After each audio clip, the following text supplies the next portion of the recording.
వైదిక కుటుంబాల్లో సంప్రదాయాన్ని బట్టి ఒక మంత్రానుష్ఠానం అనేది ఉంటుంది. వైష్ణవ సంప్రదాయం కాబట్టి అష్టాక్షరి మంత్రాన్ని ఇతనికి ఉపదేశం పొందాడు. అంటే జీవితం ఒక విధానంగా ఒక విలువలతో గడపాలి అని అంటే ఈ రకమైన అనుష్ఠానం ఉంటే వాళ్ళ జీవితంలో వాళ్ళు చెడ్డ పనులు అవి చేయడానికి ముందరకు వెళ్ళరు అన్న ఒక దీంతోటి సాధారణంగా వైదిక సాంప్రదాయ కుటుంబాలన్నీ కూడా అనుష్ఠానం చేస్తాయి, సంధ్యావందనం చేసుకుంటాయి, ఇంకా చాలా చేస్తాయి. అలా కాకుండా అనుష్ఠానం అంటే ఏంటి, ఒక మంత్రాన్ని స్వీకరిస్తారు. ఆ మంత్రాన్ని స్వీకరించి దాన్ని పదే పదే వల్లిస్తూ ఉంటారు. ఇవన్నీ మనకు ఎలా తెలుస్తున్నాయంటే దాశరథి శతకంలో అప్పుడప్పుడు గోపన్న రాసిన పద్యాల వల్లే మనకు తెలుస్తుంది.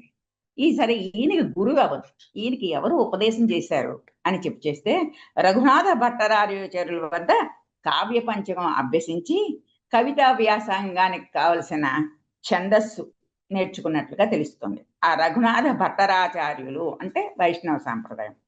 పట్టిది భట్టారార్య గురుపాదము లిమ్మెయి నూర్ధ్వపుండ్రంబు పెట్టి మంత్రరాజ ముడిపెట్టిది అంటే పట్టితే భట్టారార్య గురుపాదము. ఆ భట్టారార్యాచార్యులు అనే ఆయన గురుపాదాలని పట్టుకున్నాను అంటే ఆయన గురువుగా స్వీకరించాను.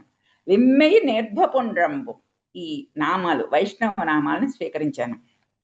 మంత్రరాజ ముడిపెట్టిది అని చెబుతూ శంకు చక్రాలు ఇక్కడ వేయించుకుంటారు వైష్ణవ సాంప్రదాయం వాళ్ళు. నమో నారాయణ మంత్రాన్ని ఇతను పఠిస్తూ ఉంటాడు.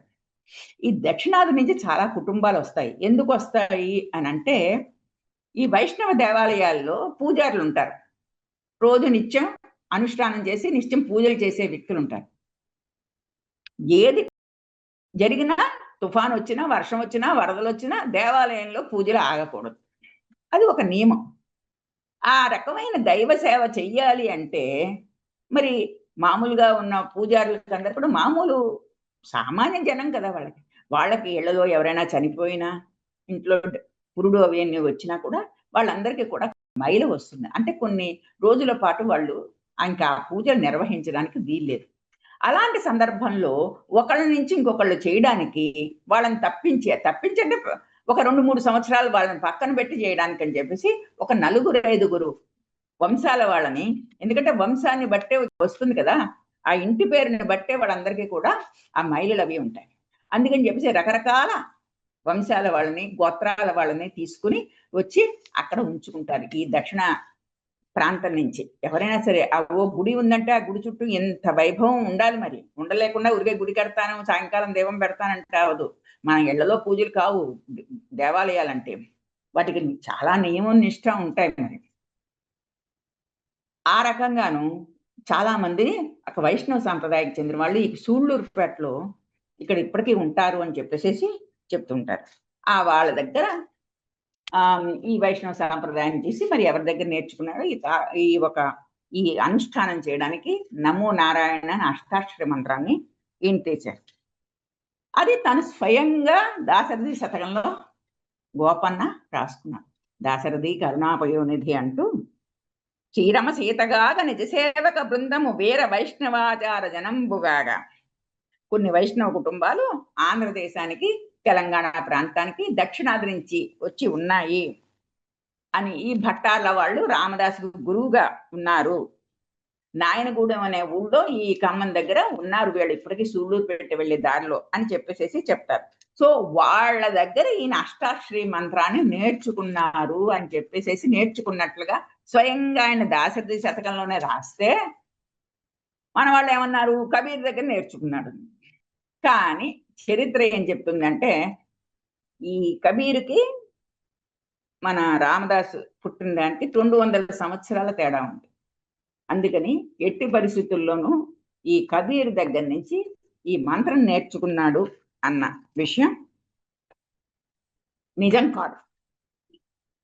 ఈ మగహర అనే గ్రామంలో పుట్టినట్లుగా భక్తి సుధా బిందుస అనే పుస్తకంలో కబీర్ చరిత్ర అంతా ఉంది. ఉన్నప్పుడు ఇతను 17వ శతాబ్దానికి చెందినవాడు, అతను 1455 సంవత్సరంలో పుట్టినవాడు కబీర్. మరి ఎలాగ జరుగుతుంది అంటే, ఒకటి ఇక్కడ మనం కూడా కొన్ని విషయాలు చెప్పుకోవచ్చు. శంకరాచార్యులు వారండి అంటాం. ఇప్పుడు మన కంచికాంకోటి పీఠాధిపతులు ఉన్నారు, తర్వాత వాళ్ళందరూ శంకరాచార్యులే అంటాం మనం. వాళ్ళ మామూలుగా వాళ్ళ మొదటి పేరు ఏంటో మనకేం తెలుస్తుంది, కంచి శంకరాచార్యుల వారు మా పెద్ద ఆయన వచ్చారు అంటాం. అంటే ఏంటి? అప్పుడు మన ఆది శంకరాచార్యుల దగ్గర నుంచి శంకరాచార్యులు దాని ముందర ఏదో చంద్రతీర్థ స్వామి అవన్నీ మనం పట్టించుకోం. శంకరాచార్యులు వారండి అంటాం. అంటే ఈ రకంగానే కబీరు యొక్క శిష్యులు ఎవరైనా ఏదైనా ఒక మాట చెప్పారేమో ఇతనితోటి అని చెప్పేసేసి మనకి వ్యాప్తిలోకి కానీ కబీర్ దగ్గరే కూర్చుని నేర్చేసుకున్నట్లుగా మనకి సినిమాల్లోనూ చూపిస్తున్నారు. చాలా మంది చెప్పేస్తూ ఉంటారన్నమాట. కానీ అది నిజం కాదు.